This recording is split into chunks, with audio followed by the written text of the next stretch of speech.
दोस्तों, अपराधियों के एनकाउंटर पर घमासान मचा हुआ है महाराष्ट्र से लेकर उत्तर प्रदेश तक। अब इसमें नया मोड़ आ गया है मुंबई हाई कोर्ट की टिप्पणी से। लेकिन इसके पहले ये जान लेना जरूरी है कि जहां उत्तर प्रदेश में सुल्तानपुर डकैती मामले में 2 एनकाउंटर फुल हुए और चाप हाफ, जिसमें फुल एनकाउंटर में पहले मंगेश यादव मारा गया और उसके बाद अनुज प्रताप सिंह ढेर हो गया। वहीं अगर महाराष्ट्र की बात करें तो महाराष्ट्र में एक मामला संज्ञान में आया था बदलापुर का, जहां पर कि एक चतुर्थ श्रेणी कर्मचारी यानी वहां का स्वीपर बाथरूम में 2 नाबालिग बच्चियों के साथ रेप किया था और इस मामले को लेकर के महाराष्ट्र में घमासान मचा हुआ था। उस वक्त वहां जनता एक हफ्ते तक सड़क पर उतर आई थी। स्टेशन पर ट्रेनों के परिचालन को पूरी तरह से ठप कर दिया था। इसके बाद ये एफआईआर दर्ज हुआ। जब एफआईआर दर्ज हुआ तो उसमें आरोपी की गिरफ्तारी हुई, जिसकी पहचान अक्षय शिंदे के रूप में हुआ। अक्षय शिंदे को न्यायिक हिरासत में भेज दिया गया था। उसके बाद अक्षय शिंदे पर यह कार्रवाई शुरू हुई थी उसके ऊपर कि ये 2 बच्चियों के साथ, नाबालिग बच्चियों के साथ रेप किया है, जिसमें एक बच्ची 3.5 साल की बताई गई थी और एक बच्ची 4 साल की।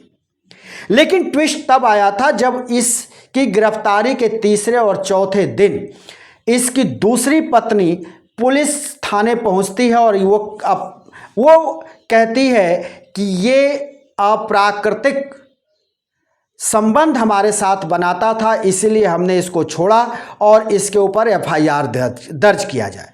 पुलिस ने उसके ऊपर एक और एफआईआर दर्ज कर दिया उसकी दूसरी पत्नी के शिकायत पर अप्राकृतिक दुष्कर्म में। अब वहां इसका एनकाउंटर कर दिया गया है। एनकाउंटर हुआ है पुलिस कस्टडी में। तो पुलिस कस्टडी में एनकाउंटर तो हुआ है, लेकिन हम आपको एक और बात बताएंगे कि हमने एनकाउंटर होते नहीं करते देखा है। उस कहानी को भी हम बताएंगे अभी आपको। पहले ये सुन लीजिए। 4 कांस्टेबल उसको एक वैन में ले करके मेडिकल के लिए ले जाते हैं हॉस्पिटल ले जाते वक्त जो पुलिस की थ्योरी है, पुलिस कहती है कि रास्ते में उसने एक पुलिसकर्मी का पिस्टल छीन लिया और छीन लेने के बाद उसने फायरिंग कर दी। 3 फायर की, जिसमें से कि एक फायर एक पुलिस वाले के पैर में लगी, वहीं एक और पुलिसकर्मी को घायल बताया जा रहा है। लेकिन आत्मसुरक्षा में पुलिस की तरफ से जो चलाई गई गोली थी वो अक्षय शिंदे जो आरोपी है रेप का, उसके सिर में लगी और वहीं वो ढेर हो गया।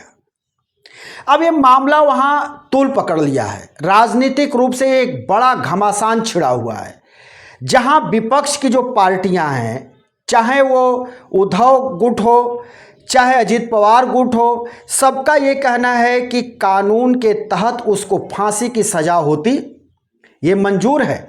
उसके ऊपर कार्रवाई बड़ी होनी चाहिए, फांसी तक होना चाहिए था। लेकिन पुलिस कस्टडी में जिस तरह से वो मारा गया है, इससे विपक्ष की पार्टियां वहां सवाल खड़ा कर रही हैं कि क्या किसी और को बचाया जा रहा है। आरोप है कि स्कूल का जो प्रबंधक है तभी से वो फरार है, जिसकी गिरफ्तारी अभी नहीं हो पाई है। अब ये मामला इतना बड़ा तूल पकड़ लिया कि उसका पोस्टमार्टम कराया गया। पोस्टमार्टम के बाद उसके परिजन उसके शव को लेने के लिए तैयार नहीं। मामला मुंबई हाई कोर्ट पहुंच गया। मुंबई हाई कोर्ट में सुनवाई के दौरान आरोपी अक्षय शिंदे का पिता मौजूद था।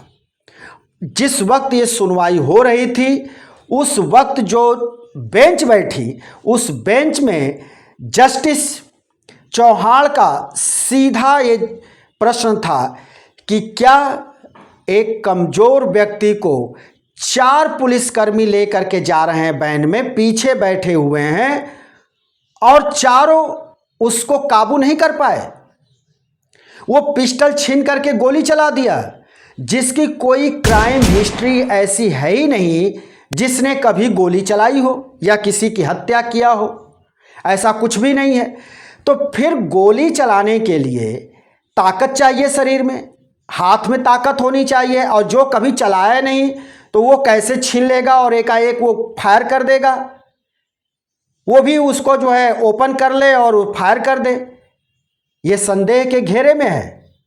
इतना ही नहीं, जस्टिस ने ये पूछा कि क्या उसके गोली चलाने के बाद पिस्टल से फिंगरप्रिंट उसके लिए गए हैं, उसके हैंड वॉश हैं तो दिखाइए, अगर नहीं है तो अगली सुनवाई पर इसको लेकर के आपको आना होगा। पुलिस को आदेश दिया हाई कोर्ट के तरफ से।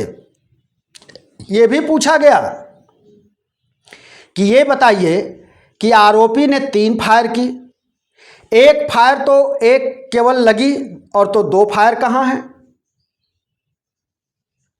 इसके बाद फिर पूछा कि जिस पुलिस अधिकारी को गोली लगी है, ये बताइए कि वो छेदने वाली गोली लगी है या ब्रश वाली गोली लगी है। ये बड़ी टिप्पणी है।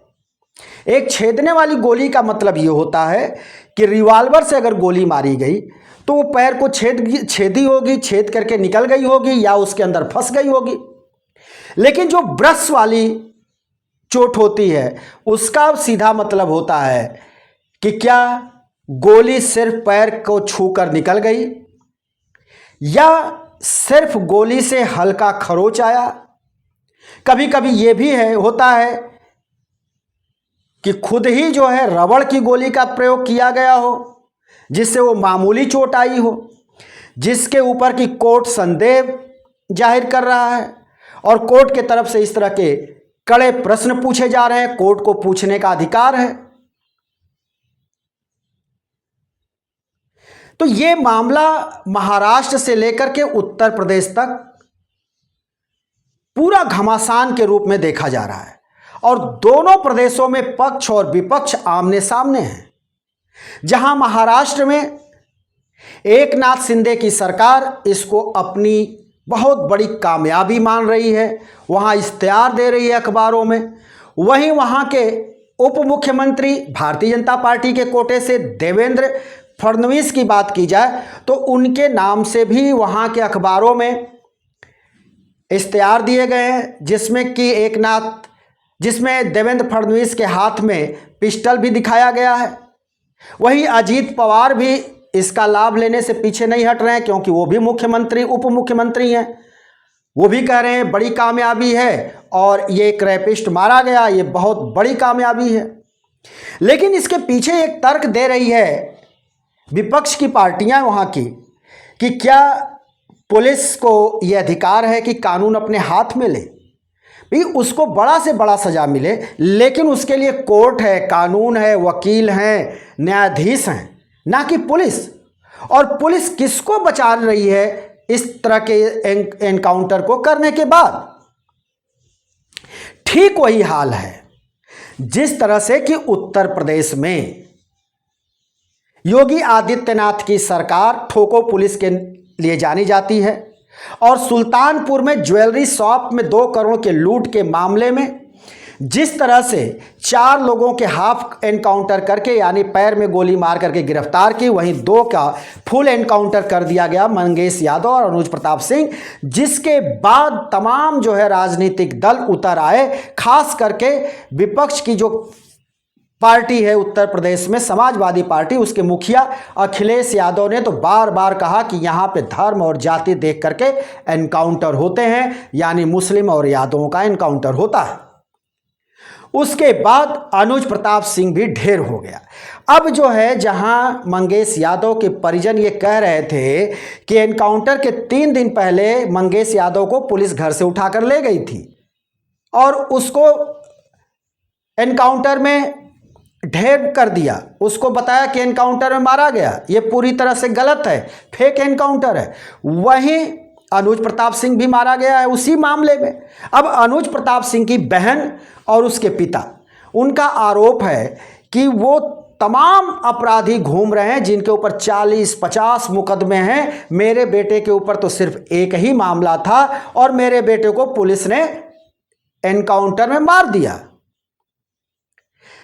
अब ये मामला इतना गर्मा गया है कि अगर देखा जाए तो उधर जैसे हाई कोर्ट तक ये मामला पहुंचा है, महाराष्ट्र में एक बच्चियों के साथ रेप करने वाले का, अक्षय शिंदे का, और कोर्ट उस पर कड़ी टिप्पणी कर रही है, उसी तरह से क्या उत्तर प्रदेश में भी जो है ये एनकाउंटर दिखाए जा रहे हैं, किए जा रहे हैं, हो जा रहे हैं, वो भी मामला कोर्ट तक पहुंचेगा? ये भी सवाल खड़ा होता है। लेकिन दोस्तों हम एक बात बता दें, एनकाउंटर के बारे में पुलिस की यह थ्योरी होती है कि एनकाउंटर किया नहीं जाता है, हो जाता है। बिल्कुल एनकाउंटर नहीं करना चाहिए, एनकाउंटर होना चाहिए। मतलब अपराधी और पुलिस अचानक एकाएक एक दूसरे के आमने सामने आ जाते हैं और वहां पर जब फायरिंग होती है तो उसमें जब अपराधी मारा जाता है या पुलिस वाले घायल होते हैं तो उसको कहा जाता है कि एनकाउंटर हुआ।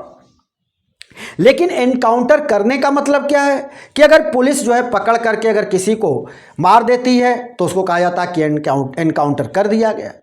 अब दोनों में ये अंतर समझिए कि यही अंतर है कि एक मुठभेड़ एकाएक हो और एक पकड़ करके मार दिया जाए।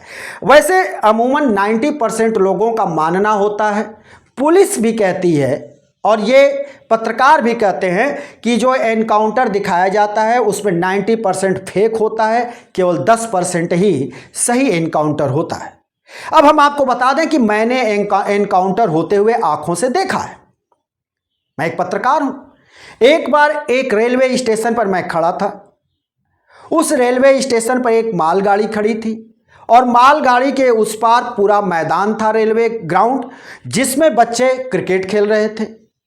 तभी पुलिस की 3-4 गाड़ियां उधर आती हुई दिखाई दी, जो सायरन बजाते हुए आई और वहां आकर के शोर शुरू हो गया। बच्चे जो क्रिकेट खेल रहे थे वो भागने लगे इधर उधर। जब हम भी आगे बढ़ करके हमने देखा कि वहां पुलिस की 2-3 गाड़ियां आ गई, भारी मात्रा में पुलिस भी आ गई है, बच्चे भाग खड़े हुए, चारों तरफ बच्चे भागने लगे। तभी एक युवक को एक गाड़ी से पुलिस उतारती है और एक बाइक उसको पकड़ाती है और उसको इशारा करती है कि इस बाइक पर बैठो। जैसे ही वो युवक उस बाइक पर बैठ करके थोड़ा ही आगे, यानी वो स्टार्ट भी नहीं करता है, उसको पुलिस वाले कहते हैं कि इस बाइक पर बैठो, इसको लेकर के आगे जाओ, स्टार्ट करो। जैसे ही वो युवक बाइक को लेकर के थोड़ा ही से आगे बढ़ता है, अभी स्टार्ट भी नहीं करता है, तभी तड़ातड़ उसके ऊपर गोली चला दी जाती है और वो ढेर हो जाता है। तो इस तरह के एनकाउंटर होते हैं, पुलिस भी मानती है, कोर्ट भी मानते हैं और लोगों का परसेप्शन यही है कि 90% पुलिस पकड़ करके एनकाउंटर करती है और 10% एनकाउंटर होता है। हम दोस्तों फिर किसी वीडियो को लेकर हाजिर होंगे, तब तक के लिए शिवमूर्ति दुबे को दीजिए इजाजत।